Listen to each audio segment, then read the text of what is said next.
중세 유럽의 어두운 골목에서 한 아이가 태어났습니다. 그런데 이 아이의 운명은 태어나는 순간부터 이미 결정되어 있었어요. 바로 대대로 이어져 내려온 피해 직업 때문이죠. 오늘은 14세기 고문자 가문에서 태어난 한 아이의 일생을 통해 선택의 자유조차 허락되지 않았던 암흑의 시대를 들여다보겠습니다.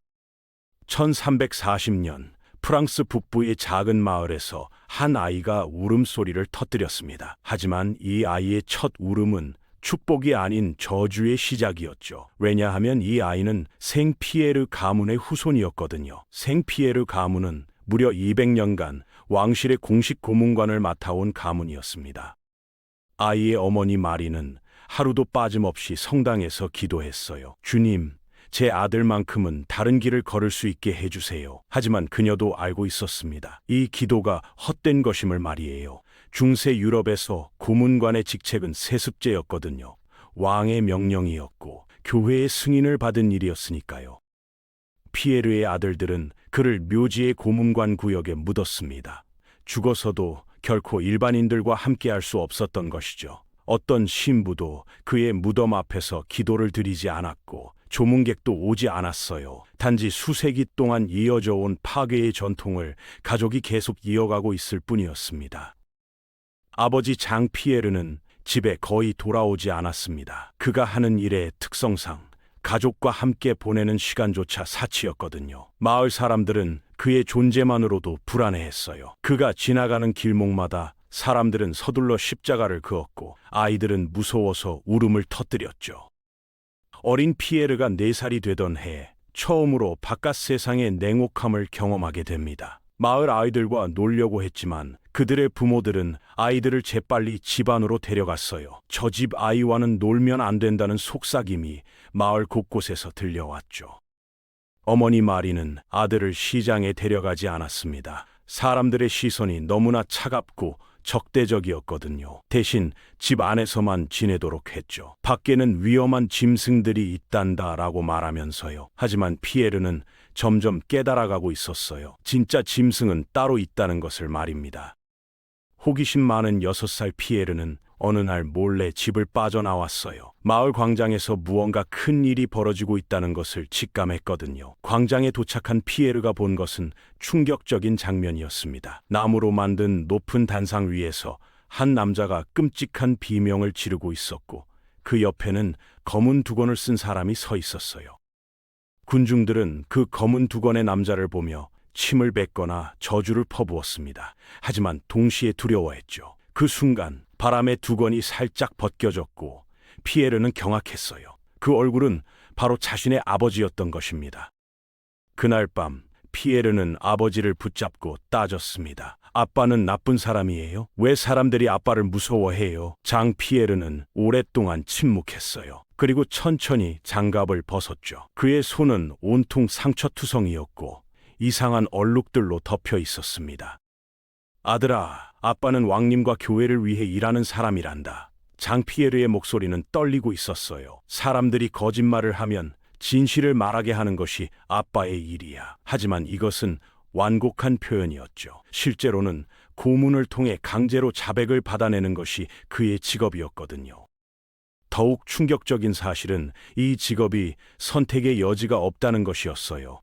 중세 시대에는 아무도 고문관이 되고 싶어 하지 않았습니다. 너무나 끔찍하고 잔인한 일이었거든요. 그래서 왕실과 교회는 특정 가문을 지정해서 대대로 이 일을 맡게 했어요. 생피에르 가문이 바로 그런 가문 중 하나였던 것입니다. 피에르의 할아버지도 고문관이었고 그의 할아버지도 마찬가지였어요. 이것은 단순한 가업이 아니었습니다. 왕실의 명령이자 피할 수 없는 운명이었죠. 만약 이 명령을 거부한다면 가족 전체가 반역자로 몰려 처형당할 수도 있었거든요. 어린 피에르도 한때는 꿈을 꾸었습니다. 넓은 들판에서 양을 치는 목동이 되고 싶었고 먼 나라를 여행하는 상인이 되고 싶었어요. 아니면 사람들의 영혼을 구원하는 성직자가 되는 것도 좋겠다고 생각했죠. 하지만 이 모든 꿈들은 현실 앞에서 산산조각이 났습니다. 마을의 길드들은 생피에르 가문의 사람들을 받아주지 않았어요. 교회 역시 마찬가지였죠. 고문관의 아들이라는 이유만으로 모든 문이 닫혀버렸습니다. 사회는 그들을 필요로 했지만 동시에 철저히 배척했어요. 8살이 된 피에르에게 본격적인 훈련이 시작되었습니다. 처음에는 단순한 청소부터 시작했죠. 지하 감옥의 바닥을 닦고 고문 도구들을 정리하는 일이었어요. 하지만 이것만으로도 충분히 충격적이었습니다. 감옥의 냄새는 형언할 수 없을 정도로 끔찍했어요. 피와 땀, 그리고 인간의 절망이 뒤섞인 냄새였죠. 어린 피에르는 처음에는 계속 구토를 했습니다. 하지만 시간이 지나면서 점차 적응해 갔어요. 인간의 적응력이라는 것이 때로는 이렇게 잔혹할 수도 있거든요. 아버지 장피에르는 아들에게 각종 도구들의 사용법을 가르쳤습니다. 손가락을 부러뜨리는 나사못, 이빨을 뽑는 집게, 사람을 늘려주는 고문대까지 각각의 도구에는 고유한 목적이 있었고 사용법도 달랐어요. 기억해라, 피에르. 우리의 목적은 죽이는 것이 아니라 진실을 밝히는 것이다. 장 피에르는 아들에게 반복해서 말했습니다. 너무 세게 하면 죽고 너무 약하게 하면 자백하지 않는다. 그 경계선을 찾는 것이 우리의 기술이야. 처음에는 동물의 사체로 연습했어요. 돼지와 소의 뼈를 부러뜨리고 관절을 분리하는 연습을 했죠. 피에르는 이 과정에서 인체의 구조를 자세히 배웠습니다. 어느 부분을 건드리면 극심한 고통을 주면서도 생명에는 지장이 없는지를 말이에요. 몇 달 후 피에르는 처음으로 실제 고문 현장을 목격하게 되었습니다. 곡식을 훔쳤다는 혐의를 받은 농부 한 명이 끌려왔어요. 그 농부는 계속해서 자신의 무죄를 주장했지만 법정에서는 자백만이 유일한 증거로 인정되었거든요. 아버지는 차근차근 고문을 시작했습니다. 먼저 엄지손가락을 조이는 나사못부터 시작했죠. 농부의 비명소리가 지하 감옥 전체에 울려 퍼졌어요. 피에르는 그 소리를 들으며 온몸이 떨렸지만 아버지의 엄한 시선 때문에 자리를 뜰 수 없었습니다. 세 번째 손가락이 부러진 후에야 농부는 자백했어요. 자신이 훔치지도 않은 곡식을 훔쳤다고 말했고 존재하지도 않는 공범의 이름까지 댔습니다. 고통을 멈추기 위해서라면 무엇이든 말할 준비가 되어 있었던 것이죠. 12살이 된 피에르에게는 더욱 직접적인 역할이 주어졌습니다. 아버지는 그에게 집게를 건네주며 죄수의 어금니를 뽑으라고 명령했어요. 피에르는 망설였지만 거부할 수 없다는 것을 알고 있었습니다. 지금 하지 않으면 나중에 더 어려운 일을 해야 한다. 아버지의 목소리는 단호했어요. 그리고 만약 네가 명령에 불복종한다면 우리 둘 다 이단자로 몰려 화형당할 수도 있다. 이것은 과장이 아니었습니다. 실제로 중세시대에는 고문관이라 할지라도 왕실이나 교회의 명령을 거부하면 같은 처벌을 받았어요. 그들은 사회의 필요악이었지만 동시에 언제든지 버려질 수 있는 존재이기도 했죠. 15살이 되자 피에르는 인체 해부학에 대한 전문 지식을 배우기 시작했습니다. 어느 부위를 건드리면 최대한의 고통을 줄 수 있는지, 어느 정도의 힘을 가해야 죽지 않고 자백을 받아낼 수 있는지를 배웠죠. 두려움이 고통보다 더 효과적일 때가 많다. 아버지는 피에르에게 심리학적 고문 기법도 가르쳤어요. 때로는 도구를 보여주는 것만으로도 충분하다. 사람들의 상상력이 실제 고문보다 더 끔찍한 것들을 만들어내거든. 18살이 된 피에르는 드디어 혼자서 고문을 집행할 기회를 얻었습니다. 이웃집 소가 죽었다는 이유로 마녀로 몰린 중년 여성이 첫 번째 대상이었어요. 처음에는 부드럽게 접근했지만 여성이 계속 부인하자 본격적인 고문을 시작해야 했죠.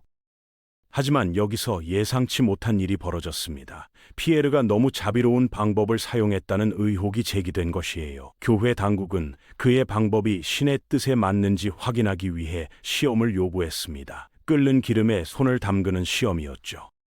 이 시험은 고문관조차도 의심의 대상이 될 수 있다는 것을 보여주는 사건이었어요. 피에르는 극심한 고통을 참으며 손을 끓는 기름에 담갔고 다행히 상처가 깨끗하게 아물어서 계속 일할 수 있게 되었습니다. 그 후 마녀로 몰린 여성에 대한 고문을 재개했어요. 엄지 나사, 매달기, 그리고 마지막에는 그녀의 아이들까지 위협했습니다. 결국 여성은 모든 것을 자백했어요.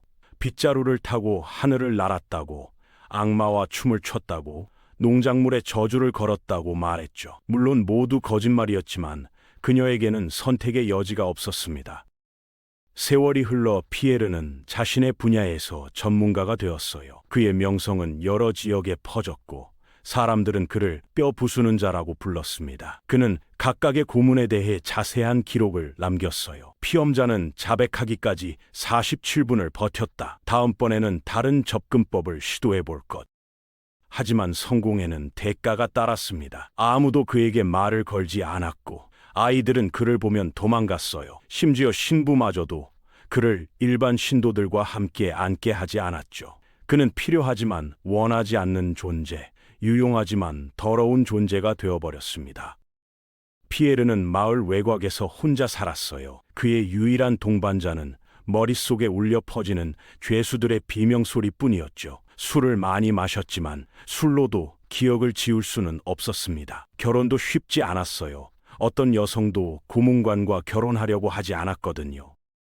결국 그는 자신과 비슷한 처지의 여성과 결혼했습니다. 사회에서 배척당하는 직업에 종사하는 사람들끼리 만나게 된 것이죠. 그들 사이에서 쌍둥이 아들이 태어났을 때 피에르는 오랜만에 희망을 느꼈어요. 어쩌면 아이들만큼은 이 저주받은 운명에서 벗어날 수 있을지도 모른다고 생각했거든요.